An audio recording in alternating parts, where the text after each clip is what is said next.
12ஆம் அதிகாரம்.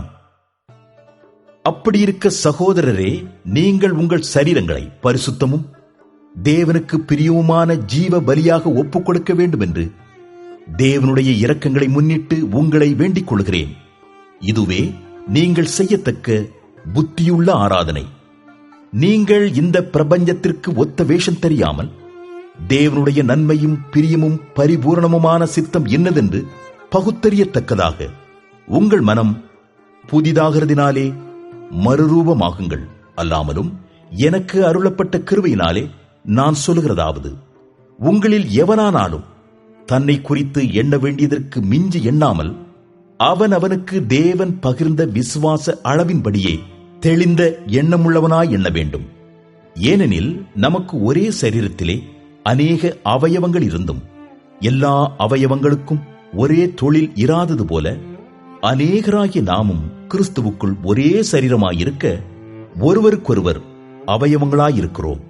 நமக்கு அருளப்பட்ட கிருபையின்படியே நாம் வெவ்வேறான வரங்கள் உள்ளவர்களானபடியினாலே நம்மில் தீர்க்க தரிசனம் சொல்லுகிற வரத்தை உடையவன் விசுவாச பிரமாணத்துக்கேற்றதாக சொல்ல கடவன். ஊழியம் செய்கிறவன் ஊழியத்திலும், போதிக்கிறவன் போதிக்கிறதிலும், புத்தி சொல்லுகிறவன் புத்தி சொல்லுகிறதிலும் தரித்திருக்க கடவன். பகிர்ந்து கொடுக்கிறவன் வஞ்சனை இல்லாமல் கொடுக்க கடவன். முதலாளியானவன் ஜாக்கிரதையாயிருக்க கடவன். இரக்கம் செய்கிறவன் உற்சாகத்துடனே செய்ய கடவன். உங்கள் அன்பு மாயமற்றதாயிருப்பதாக. தீமையை வெறுத்து நன்மையை பற்றி கொண்டிருங்கள். சகோதர சிநேகத்திலே ஒருவர் மேல் ஒருவர் பட்சமாயிருங்கள். கனம் பண்ணுகிறதிலே ஒருவருக்கொருவர் முந்திக் கொள்ளுங்கள். அசதியாயிராமல் ஜாக்கிரதையாயிருங்கள். ஆவியிலே அனலாயிருங்கள். கர்த்தருக்கு ஊழியம் செய்யுங்கள். நம்பிக்கையிலே சந்தோஷமாயிருங்கள். உபத்திரவத்திலே பொறுமையாயிருங்கள். ஜெபத்திலே உறுதியாய் தரித்திருங்கள். பரிசுத்தவான்களுடைய குறைவில் அவர்களுக்கு உதவி செய்யுங்கள். அந்நியரை உபசரிக்க நாடுங்கள். உங்களை துன்பப்படுத்துகிறவர்களை ஆசீர்வதியுங்கள்.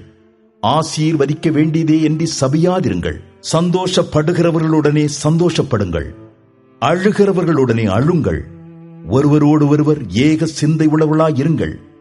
மேட்டிமையானவர்களை சிந்தியாமல் தாழ்மையானவர்களுக்கு இணங்குங்கள். உங்களையே புத்திமான்கள் என்று எண்ணாதிருங்கள். ஒருவனுக்கும் தீமைக்கு தீமை செய்யாதிருங்கள். எல்லா மனுஷருக்கும் முன்பாகவும் யோக்கியமானவைகளை செய்ய நாடுங்கள்.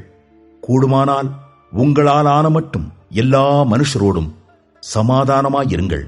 பிரியமானவர்களே, பழி வாங்குதல் எனக்குரியது, நானே பதில் செய்வேன் என்று கர்த்தர் சொல்லுகிறார் என்று எழுதியிருக்கிறபடியா நீங்கள் பழி வாங்காமல் கோபாக்கினைக்கு இடம் கொடுங்கள்.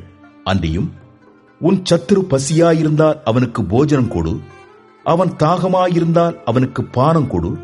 நீ இப்படி செய்வதினால் அக்கினி தழலை அவன் தலையின் மேல் குவிப்பாய். நீ தீமையினாலே வெல்லப்படாமல் தீமையை நன்மையினாலே வெல்லு.